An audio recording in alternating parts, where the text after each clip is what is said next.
Salut les gars, c'est Max, j'espère que vous allez bien. Bienvenue sur la chaîne Sorare Montréal. L'objectif de cette chaîne est de partager avec vous mon aventure Sorare, qu'on puisse vibrer ensemble pendant les matchs, essayer d'améliorer nos galeries et bien évidemment vous partager mon expérience et conseils sur le jeu. J'ai décidé de lancer la série From Limited to Unique dans un seul but, commencer avec des cartes limited et avec comme rêve de pouvoir jouer dans quelques temps avec des cartes uniques. Ça peut paraître fou dit comme ça, mais avec de la patience et un peu de réussite, rien n'est impossible.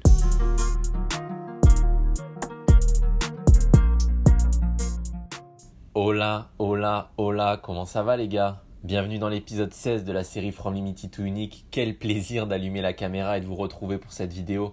Désolé pour cette longue pause, on va pas se mentir, mais avec la trêve estivale sans match européen, c'était vraiment dur de trouver la motive. En plus, j'ai pas du tout eu de réussite sur mes GW America, donc pas énormément de contenu à vous partager. Bref, c'est enfin la reprise des championnats européens, alors j'espère qu'on pourra tous ensemble vivre de bons moments et bien évidemment aller chercher de jolies récompenses tout au long de la saison. Bonne vidéo. Allez, avant de vous montrer mes équipes pour la GW 294, on va faire le point sur ce qui s'est passé au niveau Mercato cet été. Et je peux vous dire qu'il s'en est passé des choses. On a eu tellement de temps de vouloir changer d'effectif 10 fois. On commence par les ventes et le premier départ, celui qui me fait peut-être le plus mal au cœur sur le papier. Mais comme on dit souvent dans Sorare, il ne faut pas s'attacher. Alors je vous annonce le départ du petit prince lyonnais, Oussem Aouar. On l'annonçait dans un premier temps en Espagne. Il a l'air d'être encore dans le groupe lyonnais pour le premier match de la saison, mais je devais m'en séparer afin de pouvoir renforcer mon effectif. Ciao l'artiste et merci pour tout. Second départ, celui de Konstantinov Mavropanos, qu'on avait eu, si vous vous rappelez bien, en récompense lors de la GW 274, revendu très rapidement pendant la Ligue des Nations, défenseur grec U23 titulaire, on prend la plus-value et on avance. Troisième départ, Benjamin Pavard, là j'avoue qu'on n'aura pas énormément joué avec. Mais bon, depuis son arrivée dans notre effectif, il y a Mazraoui qui est arrivé au Bayern, les rumeurs d'un éventuel transfert en Première Ligue à Chelsea. Il n'est plus forcément titulaire indiscutable en équipe de France. Alors comme on dit, je me suis un peu cagué dessus. Je préfère le vendre, prendre un petit bénéfice et on verra si l'avenir me donne raison ou non. On en a rapidement parlé lors de la dernière vidéo, mais pour rappel, voici donc mon équipe All-Star X Champion Europe pour ce début de nouvelle saison. On retrouve notre duo de choc au cage avec Geronimo Rulli et Alfred Gomis. C'est vraiment la première chose que j'aimerais modifier, mais il va falloir être patient en espérant que Alfred Gomis trouve rapidement une solution avec le Stade Rennais afin de pouvoir s'en séparer à un prix correct.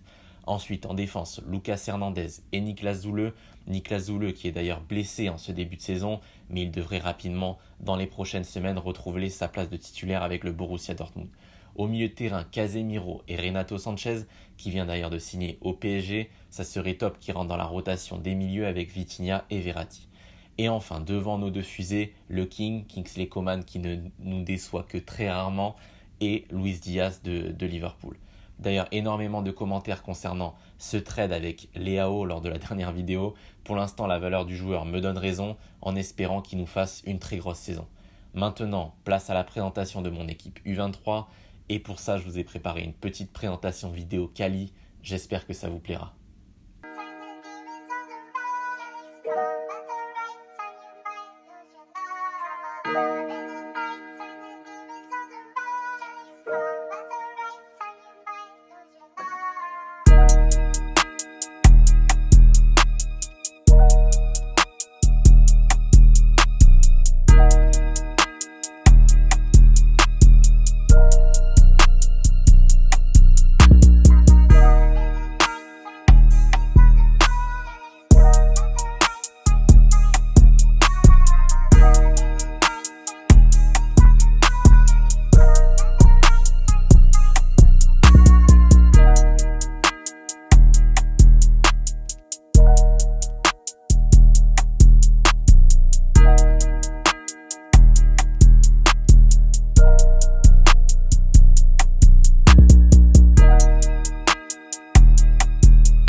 Voilà les gars, gros mercato pour cette équipe U23. Mon idée principale, c'était d'acheter des joueurs de moins de 22 ans afin de pouvoir construire autour d'eux pour les 2 prochaines saisons.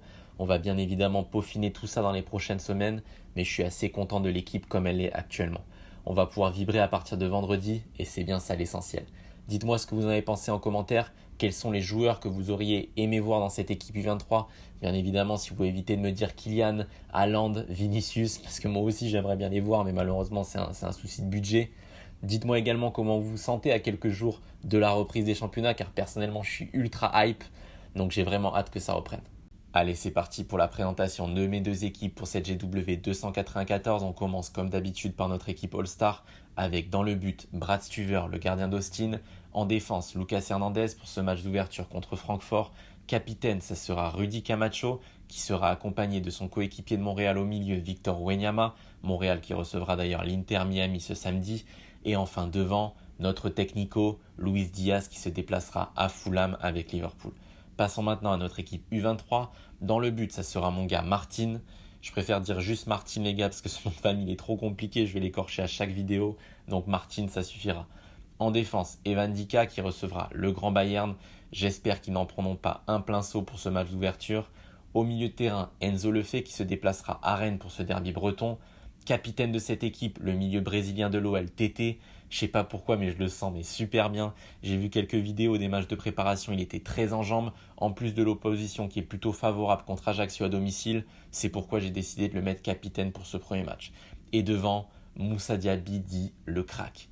Voilà les gars pour mes deux équipes pour cette reprise des championnats européens. J'espère qu'on pourra accrocher une petite carte, ça serait vraiment super.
C'est l'heure du débrief de cette GW 294, Game Week assez difficile pour notre équipe All-Star avec un Brad Stuver qui en prend 3 à domicile. Pas de clean sheet non plus pour Lucas Hernandez et Rudy Camacho. Donc à partir de là, on pouvait déjà oublier la récompense pour la All-Star. Bon match quand même de Luis Diaz malgré un déplacement plutôt compliqué à Fulham avec un poteau et un but refusé pour hors-jeu. J'espère qu'il sera décisif prochainement. Concernant la U23, on avait magnifiquement commencé le vendredi soir avec une grosse prestation comme annoncé de notre capitaine lyonnais Tété, auteur d'un but et d'un pénalty provoqué. Pas de clean sheet pour mon gars Martin. Evan Dika qui en prend 6 contre le Bayern mais qui fait quand même 35 puntos, donc on prend. Grosse prestation également d'Enzo Lefebvre à Rennes avec un score de 65 puntos sans action décisive. Et enfin devant Moussa Diaby, auteur de quelques fulgurances pendant le match avec notamment ce joli centre pied gauche qui aurait pu finir au fond. Mais Patrick Schick qui nous a littéralement mangé la feuille de match. Mais bon voilà, c'est comme ça. Je suis assez satisfait pour cette première GW. On prend notre petite T3. Ça reste quand même de très bon augure pour la suite de la saison.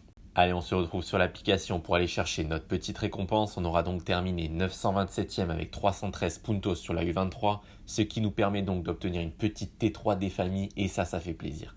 On clique sur réclamer nos récompenses. On va commencer par ouvrir la carte commune.